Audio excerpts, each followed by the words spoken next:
بخاری مسلم میں یہ بھی آیا کہ نبی اسلام نے فرمایا کہ عیسیٰ ابن مریم جب تم میں اتریں گے تمہاری کیا شان ہوگی کہ وہ اللہ کے پیغمبر ہیں اور تمہارا امام تم میں سے ہوگا.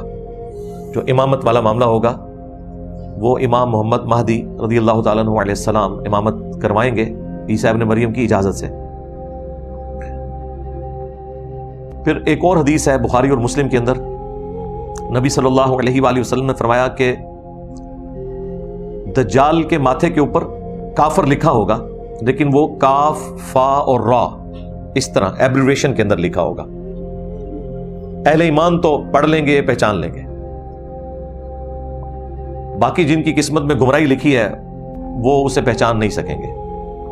آج بیان کرنا تو بڑا آسان ہے، لیکن جب وہ سامنے آئے گا پھر پتہ چلے گا.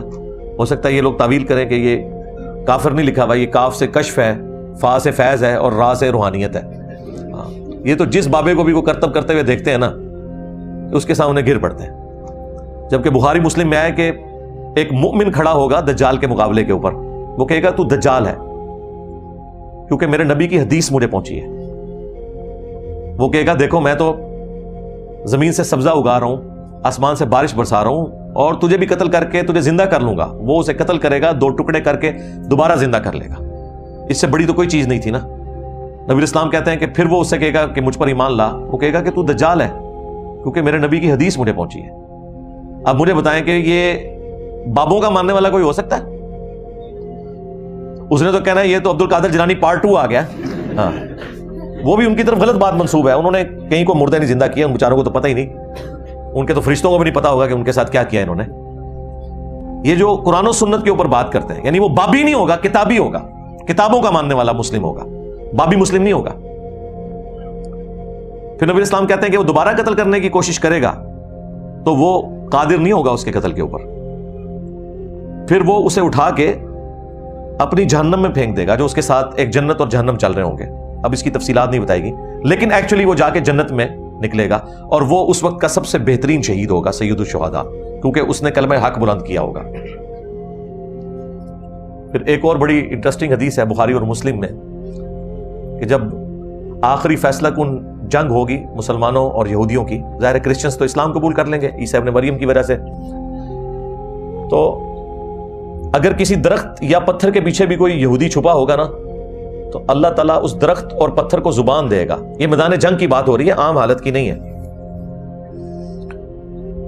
اور وہ بولے گا کہ اے مسلم، میرے پیچھے یہودی ہے، اسے قتل کر دیں. یہ باقاعدہ الفاظ ہیں، اے مسلم، اے بریلوی، اے دیوبندی، اے شیعہ، اے وہابی، اے حنفی، شافعی، مالکینی، اے مسلم.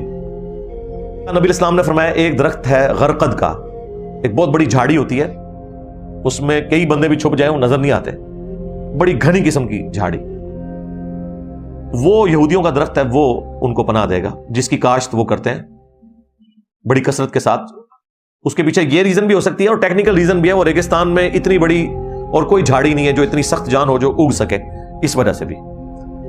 باقی تو مسلم شریف میں تفصیل کے ساتھ آیا کہ مقام لد کے اوپر عیسیٰ ابن مریم قتل کریں گے دجال کو، وہ ان کے سانس سے پگھلے گا اور اس کے بعد یاجوج ماجوج والا معاملہ ہوگا. الٹیمیٹلی ایک بڑی تفصیلات ہیں، میں صرف اس وقت ایک بلو پرنٹ کے طور پہ آپ کے سامنے رکھ رہا ہوں.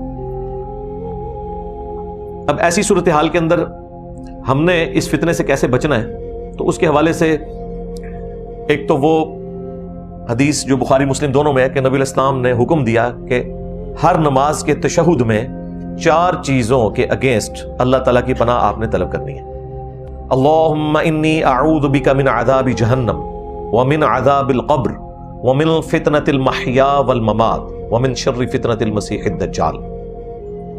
جہنم کے عذاب کے اگینسٹ، عذاب قبر کے اگینسٹ، زندگی اور موت کے فتنے کے اگینسٹ، یعنی جو آزمائشیں ہیں موت کے وقت یا زندگی میں، اور دجال کے فتنے کے اگینسٹ بھی اللہ کی پناہ طلب کرنا. تو یہ دعا آپ کو یاد ہونی چاہیے. نبی الاسلام اس دعا کو مانگنے کا حکم دیتے تھے تشہد کے اندر. باقی دعائیں بھی مانگیں جتنی آئی ہیں وہ آپ کی مرضی، لیکن یہ دعا ضرور یاد کر کے مانگا کریں. پھر صحیح مسلم کے اندر 3 احادیث ہیں دجال کے فتنے سے بچنے کے حوالے سے. ایک حدیث میں آیا کہ سورۃ الکہف کی جو پہلی 10 آیات یاد کر لے گا وہ دجال کے فتنے سے بچے گا. ایک حدیث میں آیا آخری 10 آیات. اور ایک جو تیسری تفصیلی حدیث ہے جس میں دجال کے قتل کا ذکر ہے اور عیسیٰ ابن مریم کا اور باقی ساری تفصیلات مسلم شریف میں تفصیلاً حدیث ہے وہ. اس میں یہاں تک آیا کہ جب تم دجال کو سامنے پاؤ تو اس کے سامنے سورۃ الکہف کی ابتدائی آیات تلاوت کرنا، اللہ تعالیٰ تمہیں دجال کے فتنے سے بچا لے گا.